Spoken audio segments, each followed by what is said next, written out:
Bonsoir à tous et à toutes, bienvenue dans ce nouveau numéro du Flash 24 sur votre web TV préférée Aminata 24.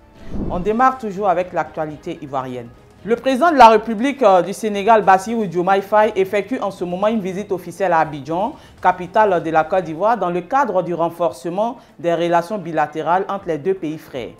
Son arrivée a été saluée avec enthousiasme tant par les autorités ivoiriennes que par des citoyens, symbolisant ainsi l'importance de cette visite d'État. La visite du président Faye révèle une importance stratégique dans le contexte régional et international, étant donné des liens historiques, culturels et économiques étroits entre le Sénégal et la Côte d'Ivoire.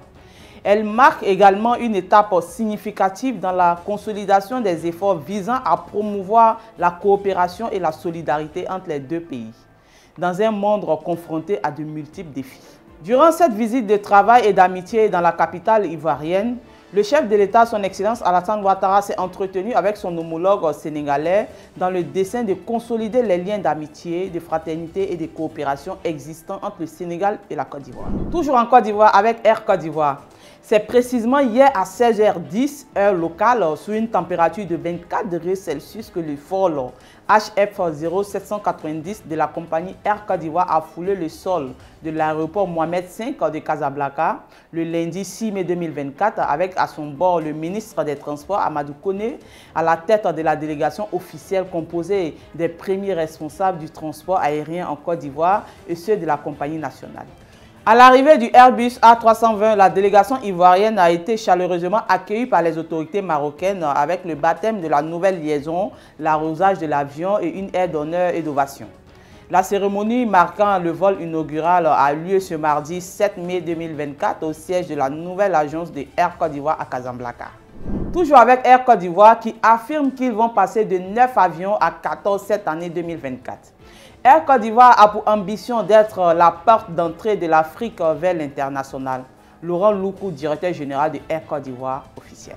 Le général de brigade Bassanté Badra Ali, commandant des unités spécialisées de la gendarmerie nationale, a présidé le vendredi 3 mai 2024 la cérémonie de remise de parchemin à 19 gendarmes issus des groupes de sécurité Abidjan et San Pedro, de l'unité d'intervention de la gendarmerie nationale à l'escadron, ainsi Agban et du bureau auto.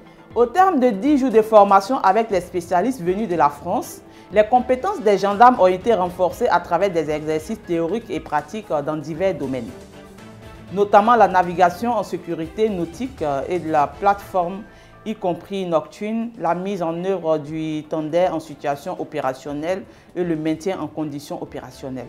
Toujours en Côte d'Ivoire, la ministre gabonaise de la fonction publique et du renforcement des capacités, Louise Boukandou Moussavou, s'est entretenue chez le ministre de l'enseignement technique, de la formation professionnelle et de l'apprentissage, Nguessan Kofi, le lundi 6 mai 2024 à Abidjan Plateau, en vue de s'imprégner du modèle d'apprentissage ivoirien basé sur les programmes écoles de la deuxième chance et académie des talents.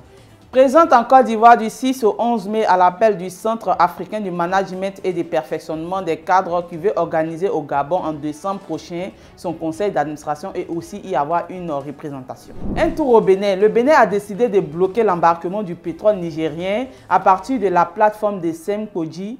Le pipeline de près de 2000 km transporte le pétrole nigérien depuis Akadem jusqu'au Bénin. Depuis le coup d'État du général Tchiani, les relations n'ont jamais été aussi mauvaises entre les deux pays. Le Bénin ayant assoupli sa position en rouvrant les frontières, le Niger a souhaité toutefois conserver ses frontières fermées. Ceci s'explique aussi en partie parce que le Niger craint qu'une opération de déstabilisation du pouvoir en place par un contingent français ou franco-américain s'infiltre via la frontière béninoise. Le Bénin interdira désormais ses eaux aux bateaux qui viendront pour embarquer le pétrole nigérien pour l'exportation des 90 000 barils par jour. Un tour au Togo avec le président Faure Gnassingbé. Le président de la République, son Excellence M. Faure Ezosima Gnassingbé, a procédé ce jour à la promulgation de la loi numéro 2024-005 portant révision de la constitution togolaise, marquant ainsi une nouvelle étape dans la vie institutionnelle de leur pays et dans le renforcement de la démocratie.